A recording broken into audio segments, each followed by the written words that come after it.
Vin. I'm sorry. And this is a special emergency broadcast, you beautiful people. Things have gotten much worse. I guess. So, by popular demand, people have been saying you have got to watch this Falling in Reverse video. It's talking about current events. It's right up your guys' alley in your wheelhouse, yada, yada, yada.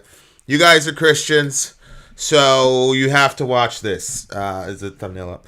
And so here we are. Here we are, dear listener. Here we are.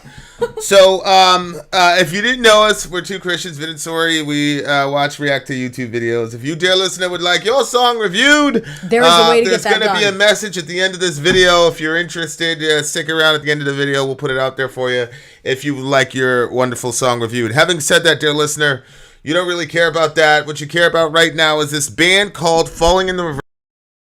The song is Zombified. Uh-oh. Zombified or Zombified, however you want to call it or pronounce it, is the name of this song, and we're gonna get right into it. Here we go. Here we are, dear listeners. Zombified, first time listen from us. Let's take a look, shall we?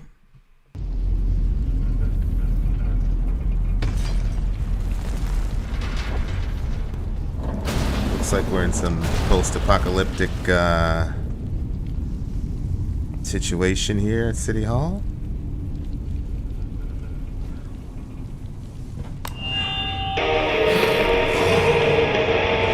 And there go the zombies.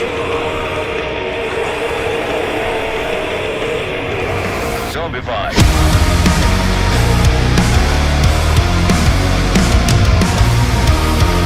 Right up my alley. Kind of a new metal kind of riff. It started out in an alley too. Monsters are living under your bed, cause they are the voices in your head.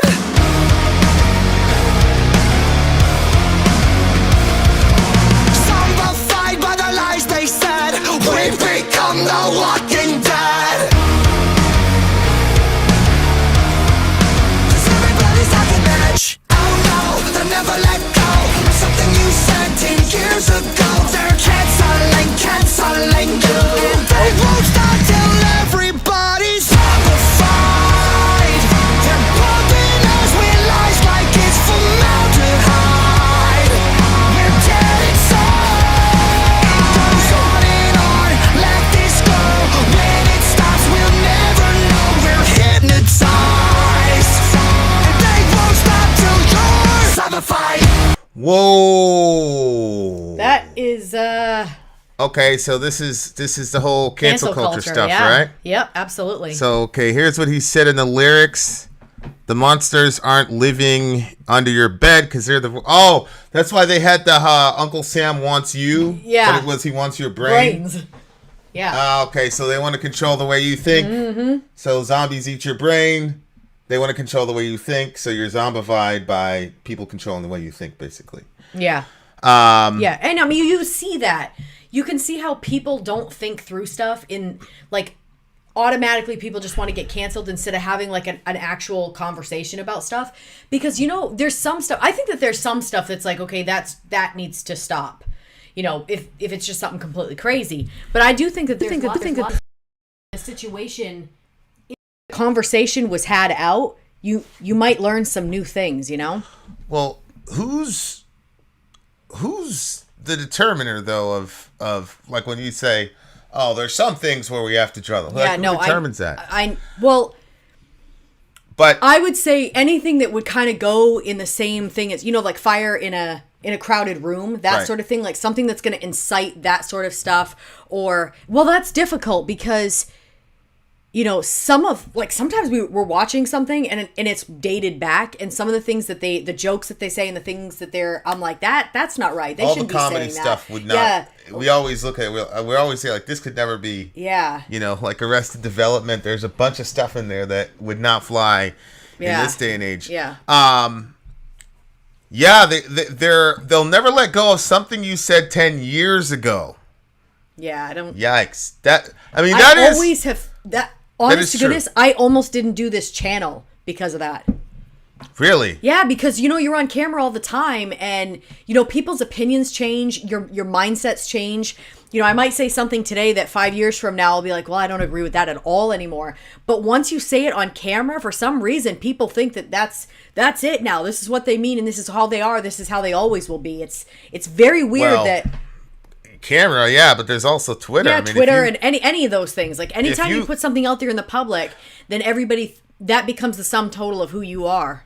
And I don't think that that's right. I don't think that something that somebody did when they were 14 should affect what's going on. Like, what are they doing now? Have they grown as a person? Has there been some character development? Then good.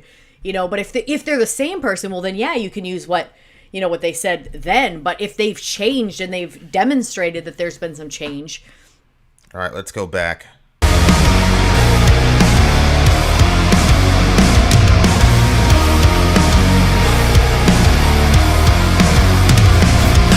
Shut your mouth and bite your tongue, 'cause you don't wanna piss off anyone.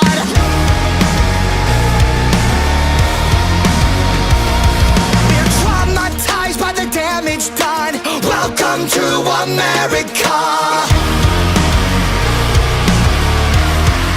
'Cause everybody's talking that oh no, they'll never let go of something you said 10 years ago. They're canceling you, and they won't stop till everybody's zombified.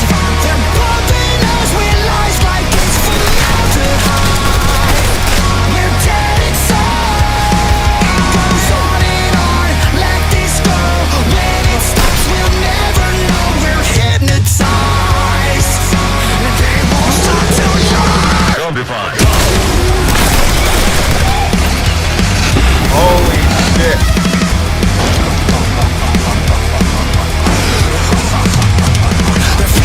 It's funny. What did that guy's shirt say? It says something Ronnie. Yeah, the guy's name is Ronnie something. The singer, the lead singer in the band, his name is Ronnie something or other. Sorry, I interrupted you. What were you going to say?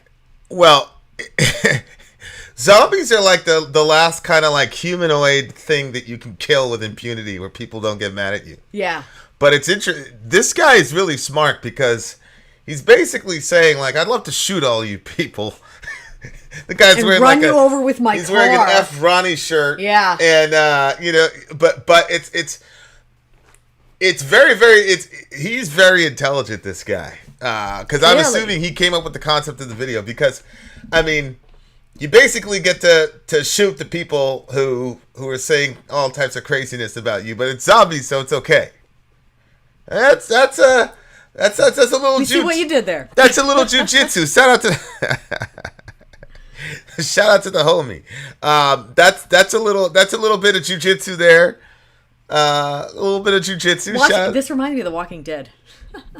Yeah, I mean, that was like the first zombie show I ever saw was The Walking Dead.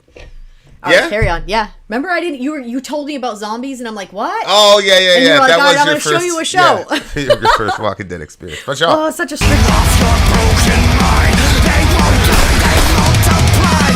We become so fucking blind. They won't stop till you're zombified. Very nice breakdown there.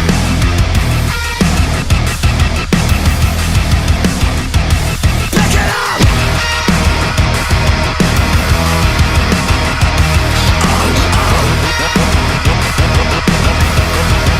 Now everybody's zombified. They're pumping us with lies like it's formaldehyde. They're dead inside. It goes on and on. Let this go. When it stops, we'll never know. We're hypnotized. They won't stop till you're. They won't stop till I'm. They won't stop till we're zombified.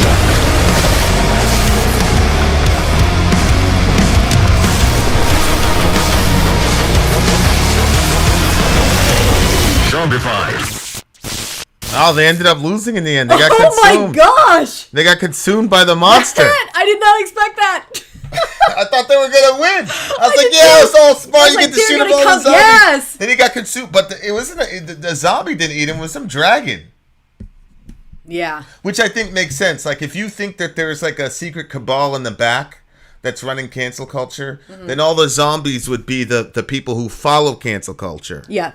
Right? But then the big dragon would be... cancel culture itself. Like which is really interesting because in Revelation, right, you've got Nero as the beast, but there's a dragon that behind the scenes that gives power to Nero the beast. Mm-hmm. Right. Which is the devil. So I don't know. Maybe they were doing an allusion to Revelation 13 or whatever, where the dragon gives his power to the beast. Yeah. Yeah. But geez, man. You know, I've got a bunch of friends.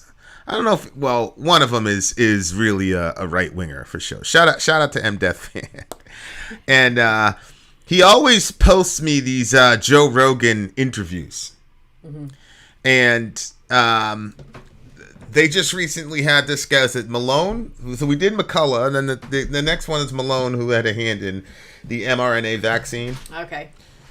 That's the guy that we were listening to when we were playing Fortnite. I'm not familiar with his name, but yeah. Yeah, and he was talking about, like, he got suspended from Twitter for posting misinformation about the mRNA vaccine, and he's, like, one of the guys who had a hand in inventing it. Yeah. So it's like, I'm one of those people, like, I'm more toward you should get vaccinated, yada, yada, yada. So am I. But... so am I. This whole thing where, like, you got guys who are credentialed people who are getting booted off Twitter. Now, here's the thing. Twitter and Facebook and all these other companies, those are private companies, man. Mm-hmm. So none of us have a right to their platform. You know, I say this in Islamic Twitter. Yeah. Or, like, let's say a bunch of Muslims invented... right. And you were out there trying to promote pork, they have the right to say, hey, that goes against our belief system. Yeah. And it's weird because people who are usually right-leaning are kind of like, get the government out of here, yada, yada, yada. But now when people that they like are being, you know, censored or canceled from Twitter or Facebook, now they want the government to step in and force people to keep people on Twitter. Yeah, that's a good point, yeah. Like, you got to contend with that. What happened to all the, you know, when your gay friend wanted a wedding cake, they were like, hey, you can't force us to bake you this cake. Go over there and let the free market do it work. Well, if it's good for the goose, it's good for the gander, right? Like, that's one aspect of it. But the other aspect of it is kind of like Twitter and Facebook are so massive right now that they really do influence the zeitgeist. Yep. And so it's like, there's like the nuts and bolts of like constitutionality and ownership, private ownership versus free speech. What they're trying to do, what a lot of folks try to do is make this about, oh, this is a free speech issue, as if the government is silencing you. Mm-hmm. Like the First Amendment is about the government silencing you. Mm-hmm. It's not about you being on someone's platform and that person saying, we don't want you to say that. Mm-hmm. So I think it's a mistake to cast this as a free speech issue. I mean, what's happening is really it's a debate about private ownership and the limits of private ownership in a capitalist milieu. Because Facebook and Twitter are they're not state-run companies, they're private companies, so they get to determine who gets what and who says what. Mm-hmm. That's just a fact. Yeah. So there's that thing, but then the other side of my head says, yeah, but they're so massive that they have so much power as far as influencing the zeitgeist that I don't know where that line is. And the founding fathers could never have imagined something like as powerful as Twitter and Facebook and TikTok or Instagram. Right. So that's where I'm stuck in this whole debate, because I'm like, I don't know, man, because now with this vaccine stuff, it's like, there's a select group of people. I don't know. Maybe let's say Twitter has like 1 billion users, right? Yeah. I don't know how many users Twitter has, but like there's a select group of people that get to determine the 1,430,000,000 users. That's There's 8 billion people on the planet. That's a significant amount. Significant. Right there. Yeah. That's you know. I guess for me, it's when did we lose, I guess, now it seems like people are swayed by opinions of people that are not credentialed. Like, because we're on the internet. So for instance, like, let's say it was, back X amount of years ago, and you're in your hometown, and the guy that works on the sewage in your town tells you how you should do your plumbing, do your roofing. Okay. You don't want his advice. You're the sewer guy. If I have a sewer problem, I'm going to you first. And I don't care what the roofing guy says. Yeah. Like, what your expertise is what I'm going to listen to you on. That's fair. But it seems like now that there's opinions flying out everywhere, and everybody, for some reason, thinks that their opinion matters on something that they have not studied, and it is not their expertise. And so there's so much there's so many opinions out everywhere that then people are being swayed by what the majority says instead of what the experts are saying. And that's where I think that there's, that can pose a really, really serious problem. Right. But because it's online, you don't know what Joe Schmo and his YouTube, what is his expertise? You know what I'm saying? Or what is that commenter or that, that poster's expertise? So I don't know if, and then you always have the red herrings thrown in where people doctor stuff and Photoshop stuff and change it to be something else. So you can have somebody's credentialed name on something, but the information underneath it is false. I just had that conversation with, that other person, but what? No. I want to put a picture up here. Go ahead. Where she had posted something about COVID, and it was completely false. And it was a doctored photo, and it was a doctored photo of somebody else's Twitter account that was credentialed and someone that knows what they're talking about. I won't remember the names, but I brought it to you. I said, look, isn't this crazy? And then you said, he showed me, you go in, you check the actual person's Twitter account, you scroll through and you see like, it was doctored, this is the date, this is a doctored photo. That's not on their feed. Actually, it said something else. And, but people are just believing it hook, line, and sinker. You know what I'm saying? Like, I feel like that stuff should be what they're kind of like attacking. I feel like they should go after those things where it's falsifying somebody else's information that is actually credentialed in the field. This is where it gets dangerous, right? So somebody posts, not only do masks reduce your O2 and increase your CO2 intake, which makes you wheeze or gasp, but they also provide perfect warm, damp breeding grounds for pathogens to breathe in that will progressively make you ill for those who want more respiratory illnesses. Job done. So here is this person that's crafting this giant conspiracy. They're saying it as if it's real. Yeah. So this guy, Richard, says, absolutely none of that is true.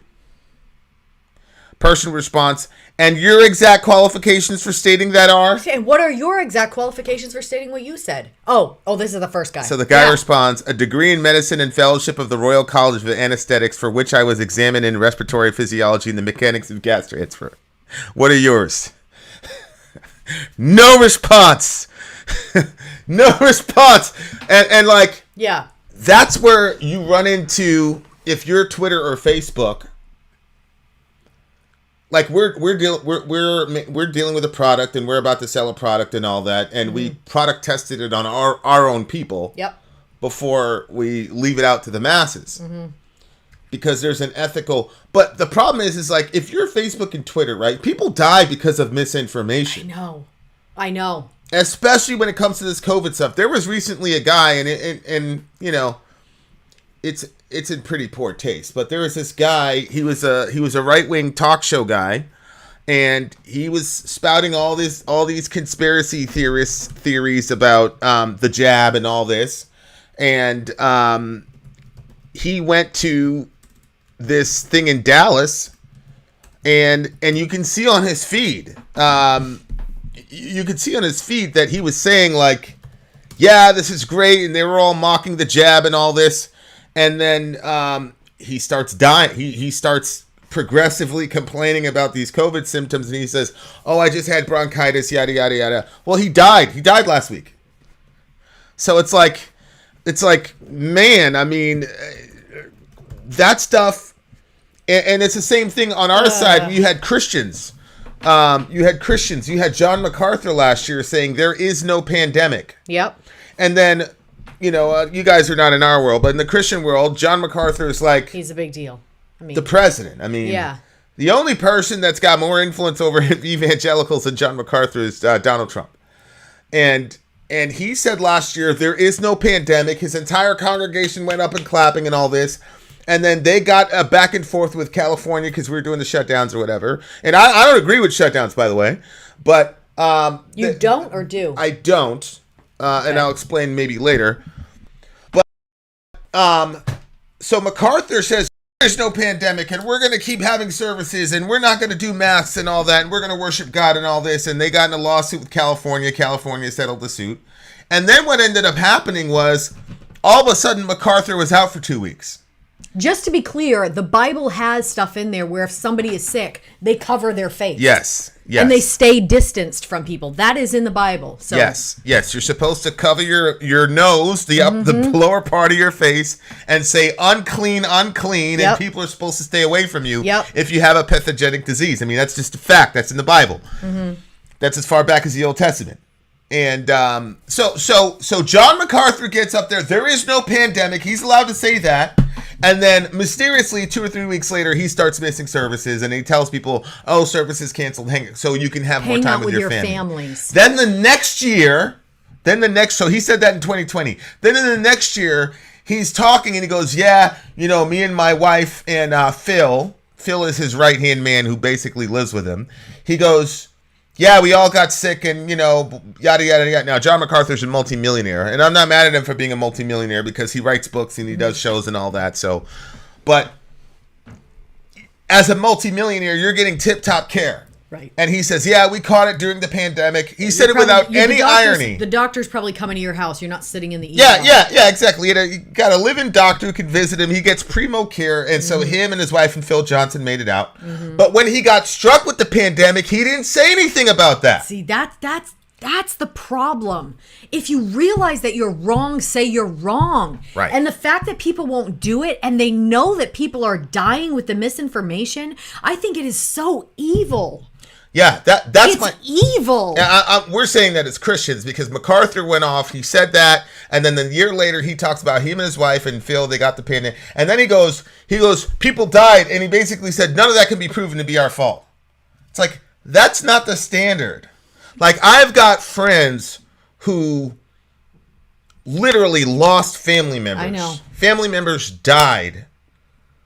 They had to watch their wife and the mother of their child die. And now with our social media world, you're seeing it in real time. Where people with young kids too. It's not just old people. No, they were like 48, whatever, and she died. She didn't make it. And that's my so if you're Twitter or Facebook and you're watching this and you're like, yo, my platform is being used to result in the deaths of so many people. You can't just say, well, free speech if you're an ethical person. Conversely, I'm very uncomfortable with a guy who, at minimum, if he didn't invent the mRNA vaccine, whatever, he certainly had a hand in it. That cannot be questioned. That guy is getting, I understand the guy, for example, if John MacArthur, I would have no problem with Twitter saying to John MacArthur, you said this, there is no pandemic. There absolutely is a pandemic. That's a fact. And unless you repudiate what you said in 72 hours, we are going to suspend your channel for a year. I don't have a problem with that. Yeah, because you have no expertise in this field, and I have no problem with Twitter saying these are what the experts are saying. Now, McCullough, Malone, man, it's such a scary thing. McCullough, Malone, none of them disagreed that there was a pandemic. What they disagreed with was the means by which the pandemic was being dealt with. Now, I'm sitting there talking, and there's another guy that I was following. He was at Geert Vandenbosch. Okay, he's a DMV PhD, independent virologist. Well, no, it says DMV right there. Oh, it says DVM over there. Yeah. Independent virologist and vaccine expert, formerly employed by Gavi and the Bill and Melinda Gates Foundation. So this guy is you can't say he's an anti-vaxxer. He used to work for Bill and Melinda Gates. His whole thing, long story short, was he was against mass vaccinations. Okay. He said, why don't you vax the vulnerable people, like the aged and certain people with respiratory types of things, and then leave the rest of the population to herd immunity. He's done hours and hours of lecturing on this. And the reason I found this guy was because we had a situation with a certain anti-vaxxer person in our family that destroyed an entire Thanksgiving holiday for us. And I went off on this channel, and a guy said, I get what you're saying, but here, have you considered this? And basically the guy's premise is vax people who are vulnerable, but if you vax the entire populace, it's going to encourage a sort of mutation. He basically predicted the Delta variant. And so thoughtful people like that, who are not saying the party line, who are educated in the field and have been around longer than we've been alive, I don't want that guy silenced on Twitter. Yeah. I don't want Malone silenced on Twitter. I don't want McCullough silenced on Twitter. The people who are silencing these people don't have the education to criticize them. Right. Right. It's like you were saying about the roofer who's trying to give you plumbing advice. It's like, wait a second. The gatekeepers over here, how in the world, that's a very specific discipline. How in the world can Twitter decide that Malone, McCullough, all these people can't be on? Like, that to me is where I go, whoa. Like, I get the ethical side of it where you don't want to promote misinformation, but on the other side of it, it's like, well, who the hell do you have? Right. Because there isn't like complete scientific consensus on this, I don't think, as to how to attack this thing. So what would you do as an alternative, though? Okay, so what I would love to do, well, here's the first thing that where I think it's horrible strategy by Twitter and Facebook. If you take a guy like McCullough and Malone and these other various people, and you take them off of your platform, all you're going to do is create a repository of a massive echo chamber like Parler. You remember what happened with Parler? Parler was where all the rabid Trump supporter, and again, I'm specifically talking about Linwood's channel on Parler, but it was insane. They were talking about killing elected officials and all the rest of it. They were organizing their January 6th nonsense on Parler explicitly, but those were all the Twitter, Facebook refugees, these far-right nationalists, oath-keeping, we're gonna, they all coalesced in Parler, and there was no contrary voice. So I think that strategy of saying you're going to be off our platform could only work if you had a monopoly, right? Because they'll just go somewhere else. But if you do have a monopoly, Facebook and Twitter, then the government does need to step in and break it up, because I believe in antitrust laws. You see what I'm saying? Yeah. So it's very complicated. I think it was Facebook, was doing that thing where when you posted something, it said like false information was basically like fact checking it. False information was found in this, blah, blah, blah. Do you remember that? Yeah. Are they still doing that? I don't know. But. Yeah. They'll say that. But the problem is, again, who are those independent checkers? Right. What I would love to see, and this is a criticism I also have of Joe Rogan, because Joe Rogan will have McCullough and Malone, and they'll talk for 3 hours uncontested. I would love if Joe Rogan would have a person with the same credentials and academic, expertise on the other side. Yeah. And those two go at it for 3 hours. I would love that. Why Rogan doesn't do that, though? Like, for example, the McCullough guy, he sounded very convincing and all this, but then I was watching another doctor who's also very educated in the field, who, by the way, did not disagree with everything McCullough said, but he said, listen, McCullough's got some problems. He was saying that AIDS was a gay disease. He was saying, women get cancer from abortion. Like, And everybody knows how radically pro-life we are. We've never said that because that's not true. Women don't get cancer from abortion. There's no way to prove something like that at this point in time. But when he came on the show, he talked about all of his bona fides, but he never talked about those kinds of things that would hurt his credibility. So if you had another doctor on there, another doctor could say, yeah, bro, you have all this, but you have this problem too. That type of thing. Yeah. But what it does is when you only have McCullough on, and he's saying all this stuff, then an average person goes, "Oh my God!" Yeah. You know, and he made the point that he was spinning this yarn about they don't want treatment because Big Pharma makes more money. I don't know why people keep saying that. It makes no sense to me. Yeah, because how does a vaccination make them more money? They're passing them out for friggin' free. They're giving people. They're paying you to take them. Well, Pfizer and the rest of those guys get contracts from the government, so nothing is free, right? So you're not paying for it directly, but the government's paying for it. And if the government pays for it, you're guaranteed billions of dollars. And he was able to say that without rebuttal, and it sounds very convincing. But when you listen to another doctor, the other doctor says, actually, no, Big Pharma makes way more off of therapeutics than they do on vaccines, because vaccine is like a one shot, one kill thing. You're supposedly good to go. Imagine if they had a polio therapeutic that you had to take once a month for the rest of your life. Okay, that changes things. That weakens that conspiracy theory. It doesn't destroy it, but it weakens it. If a doctor were able to say, Guy, if you had a therapeutic, if Pfizer could come up with a therapeutic that you had to take once a month for the rest of your life, multiply that by 320 million Americans, they would make a lot more money than a vaccine that basically takes it out or nullifies the effects of it. Like, it's not even close. So when you hear something like that and you hear the debate, you go, damn, okay, he's got a point. And we have a shot at getting closer to the truth.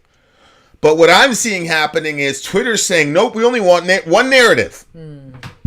Everybody should be vaxxed across the board, which, in my opinion, none of the experts I've listened to on any side agrees with how the vaccine thing was rolling out. Not a single one of them that I've listened to. And I barely graduated high school, so that doesn't mean anything. You shouldn't care what I listen to. You see what I'm saying?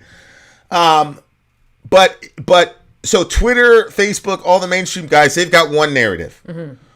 And then you get people that rightly are saying, I don't trust this group that only has one narrative. Yeah. But what those people don't realize is the Joe Rogan side is also one narrative. Right. Yeah. It's all the same narrative, which is these people are doing this. It's Big Pharma, yada, yada, yada. And that narrative goes uncontested. So you got both sides that are only taking one narrative and not applying any nuance to it whatsoever.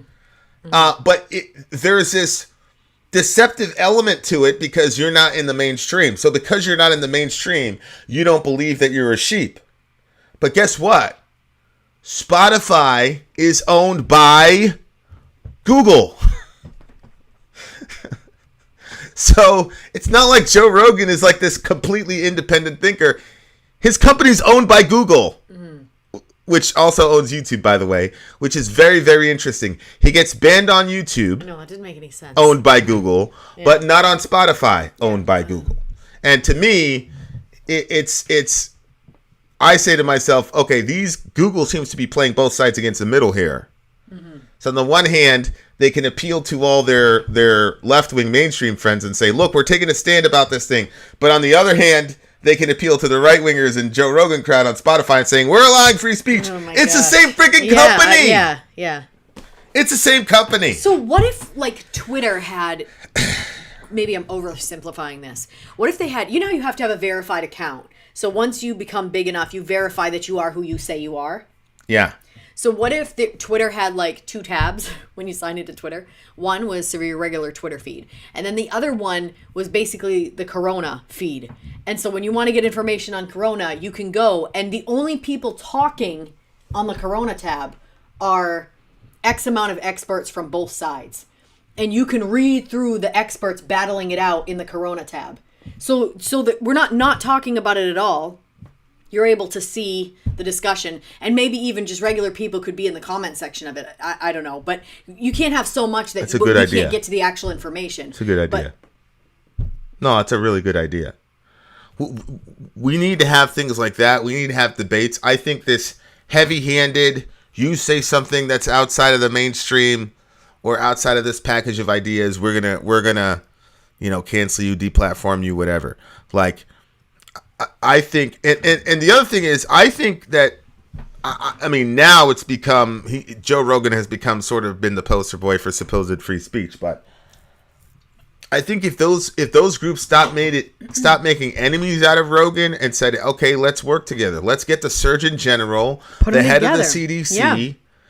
Yeah. The CDC gets their best guy or woman. The Surgeon General gets their best guy or woman. And then you set up a debate between those government entities versus, McCullough and Malone, and televise that shit on ABC, CBS, Twitch, everywhere. Yeah. Yeah. All of us would watch it. And we would sit and watch it for hours. For sure. And the fact that that's not happening, the fact that we can come up with that idea, we're freaking YouTube reaction people. Mm-hmm. Like, I don't understand. It's hard for me to comprehend that a lot of this has to do with just plain ego when we have so many people dying in our country. Like, it's crazy to me. Yeah. But yeah. The more you keep deplatforming people, the more it feeds into the conspiracy theory. Yeah. And because that's the thing, when you have two people or a group of people sitting down together, like, we were talking about that verse in the Bible that says, basically somebody comes with their story and it seems like the truth until the second one comes along and questions it, and then you're like, oh, well, okay, now we get some balance here. Yeah. So I think that the same thing would happen in those situations where we would be able to have that back and forth, but shutting everything down or silencing certain speech completely, it's not going to help us. And like you said, we've got so many people that just keep dying through this that it's like, are we going to orphan all of our children before something changes? Yeah, I mean, but when you have a guy like Dr. Anthony Fauci who's come and lied to us and admitted he's lied. See, he should have been in trouble for that. That to me, you lied. If he misunderstood the information or he made some mistakes, but he lied. He lied to the American people. He did. He should be in trouble for that. He did. And it cannot be understated. He did have a hand at some level of, gain of function research, whatever you want to call it. Him and the Rand Paul back and forth made me extremely uncomfortable. Like, at minimum, that guy should not be the national spokesperson of anything. And the fact that he's around during the Trump era and now he's around during the Biden era just makes you say, what? Okay, are you guys all on the same team here? Yeah. Because I guarantee you, if you did a poll of Dr. Fauci's trustworthiness to the American people, left wing or right wing, he's not there. Mm-hmm. But for some reason, he's still prominent from the Trump to the Biden administration. That's weird. That makes you ask some questions, and that fuels the public distrust. Yeah. And now I completely understand people who are saying, "Look, man, I'm just going to take a side.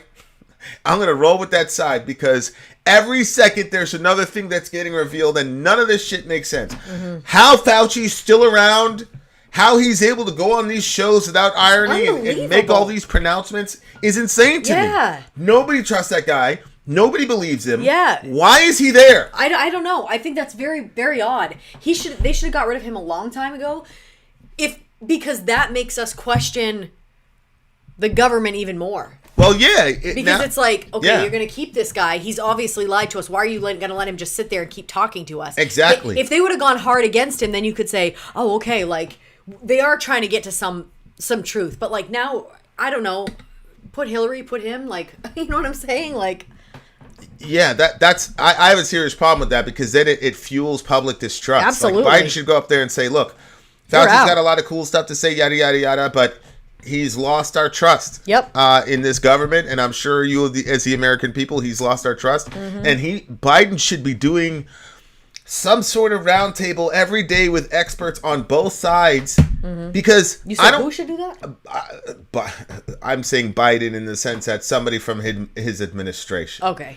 You can find a charismatic leader who can say, "All right, guys, here's the next one." People would sit and learn. People would listen to it. People would listen to it. They would learn from whoever's talking. Because I don't hear any of these... And it doesn't even have to be an expert, like, it just has to be somebody who's like a rhetorician. Is that how you pronounce that? Yeah. Like, somebody like that can maneuver the conversation and get everybody talking, and really, like, that person, they're not bringing out the facts. They're just getting the conversation so we can all. Because here's what I've heard from all these people, the virologists, epidemiologists, I never pronounced that correctly, whatever. None of them are denying that there's a pandemic. Mm-hmm. None of them are denying that there's a segment of the population that should be vaccinated. Mm-hmm. None of them that I've listened to have been denying that. What they are saying, though, particularly Malone, is that because of the rapid rate in which Trump got this pushed through, that's the other angle to this, is that Trump is the guy that brought us this stuff. Because of the rapid rate, there's so many things as far as testing and these other things that we don't know the ramifications of what that means for people in the long run. We do not. Like for example, fertility. Yep. That was the thing that I was thinking. And I was thinking to myself, and I thought to myself, well, you can't have any children if you're dead. Mm-hmm. And so, and then as I thought that, sure enough, I fire up my Facebook, and one of these anti-vax churches, sure enough, woman in her mid-40s, and you just see the progression of the post, prayer request, blah, blah, blah, and then rest in peace. So, yeah, I think more speech actually is the solution. Exactly. Not less speech. Exactly, yeah. Not and less I understand why, people get fearful and they just want to stop everything. But that it's not going to get us to where we need to go. The only thing that it's doing is increasing the distrust, increasing the fear, and people do crazy things when they're fearful. And the more that it progresses and the more undeniable it becomes that we are in the middle of a very serious pandemic that is mutating and becoming another thing we're like chasing it around. And it sometimes you go out and it's looking like one of those shows, like those end of the world shows that you watch. Yeah, dystopian. It's like, and now I don't even want to watch dystopian ones. They're not even fun anymore. It's like, that looks like regular life. Yeah, that's so true. That's so true. There was a song that was reviewed. There was. Yeah, I liked it, what they did with it musically. Zombified. Yeah, I mean, look, obviously the song was there. It sounded familiar, though. The song was there to, I mean, it wasn't like, groundbreaking in its musicianship. I just think the guy, Ronnie, I think his name is, I think he just finally got sick and tired of the cancel stuff. Maybe he's been canceled a lot. And he's just, you know what? I got something to say. Yep. And, I'm assuming the point of this, of the lyrics was to stoke conversations like this. So it is what it is. But so it worked. Mr. Ronnie. Yeah, shout out to Ronnie. Shout out to the homie. So the guy that's in this, his name is Ronnie. Yeah. Didn't the shirt say F Ronnie? Yeah, and then the guy got shot. That's what I'm saying. Oh, yeah, like, okay, yeah. That's a pretty brilliant way of. Well. Don't show up at a concert with an F Ronnie shirt. Oh boy. Don't do that. What do you get the song? I actually really enjoyed it, like, musically. It was kind of had an upbeatish sort of sound to it, and it was still a little bit heavy too. So, and I think the message is important. I think the conversation is important. I totally agree that the canceling thing is not working for us, and that it's such a weak thing to do too. Like, let's not try to deal with the issue. Let's not try to figure out a solution. Let's just silence everybody. If you believed that you had a hand in innocent people dying. No, I'm saying do something. Yeah, okay, if you want to silence them, but then, like I said previously, put the Corona tab so people can still go and we can still have dialogue about this. So 9.3. I'm gonna give it a 10, just because I think it's important for the culture. And I do think there's a real rage that's seething under the surface, and that's kind of scary if you love your country. People are really, really angry, very, very confused, and on top of that, people are dying all over the place. Yeah, yeah. And yeah, the breakdown was an homage to "Stupefy" by Disturbed. I could definitely see that for sure. But anyway, shout out to the homie for sticking his neck out and doing something different and controversial and political, whatever you want to call it. All I can tell you guys is stay safe out there. Love your neighbor, take care of each other. Here's what I'll say. Listen to someone at length who disagrees with your basic assumptions. That's what I would challenge you to do. If you haven't listened to someone at length who disagrees with you, then you can't say you're not one of those sheep. Is that fair? You could be a left sheep, you could be a Twitter sheep, or you could be a Spotify sheep. You got to listen to people at length who disagree with you, particularly on these topics. That's what I would challenge you for. But the big thing, guys, is make sure you take care of each other and you stay safe. 2022 is already starting out pretty crazy. Rest in peace, Bob Saget. Vin out. Sorry out. Gone.